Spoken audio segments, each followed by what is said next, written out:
ஈறு பேன் தொல்லை வந்து நிறைய பேருக்கு கண்டிப்பாக இருக்கும். அது எப்படி சரி பண்ணுறது, எப்படி நிரந்தரமாக வந்து ஒழிக்கிறது அப்படிங்கிறத பற்றி தான் இந்த வீடியோவில் நம்ம பார்க்க போகிறோம்.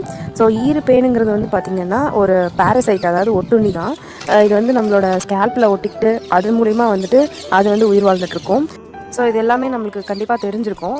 ஸோ அதை எப்படி நிரந்தரமாக சரி பண்ணுறது அப்படின்னா, நான் பர்சனலாக ஃபாலோ பண்ண மெத்தட் தான் இது. இது வந்து நான் எதுலேயும் பார்த்து ட்ரை பண்ணி அப்புறம் வந்து நான் பண்ணல. இது நானே ஓனாக ட்ரை பண்ணது. இப்போ இல்லை, என்னோடய ஸ்கூல் டைமில் வந்து எனக்கும் அதிகமான பெயின் ஈரெல்லாம் இருந்தது. அப்போ வந்து நான் ட்ரை பண்ண மெத்தட் தான் இது. ஸோ இப்போ வந்து இதை நிறைய பேர் கேட்டதுனால அவங்களுக்காக இதை நான் திரும்பவும் பண்ண போகிறேன். அட் த சேம் டைம் இப்போ வந்து என்னோடய பையன் வந்து ஸ்கூல் போயிட்டுருக்கான். அவனுக்கும் வந்து லைட்டாக சின்ன ஈறு பெயின்லாம் நான் வந்து நோட் பண்ணியிருக்கேன். ஸோ கைஸ், இன்றைக்கி எகெயின் நம்ம ஒரு சூப்பரான ஹேர் கேர் வீடியோ தான் பார்க்க போகிறோம். ஸோ கைஸ், இப்போ நான் வந்து ஹேர் வாஷ் பண்ணிட்டு வந்துட்டேன். என்ன டேரெக்டாக ஹேர் வாஷ் பண்ணது காமிக்கிறேன் அப்படின்னு நினைக்காதீங்க. ஸோ கண்டினியூவாக பாருங்கள். நான் எப்படி வந்து ஹேர் வாஷ் பண்ணியிருக்கேங்கிற மெத்தடை நான் வந்து சொல்லியிருக்கேன். இப்போ பெயின் ஈறு தொல்லையை வந்து சரி பண்ணுறதுக்கான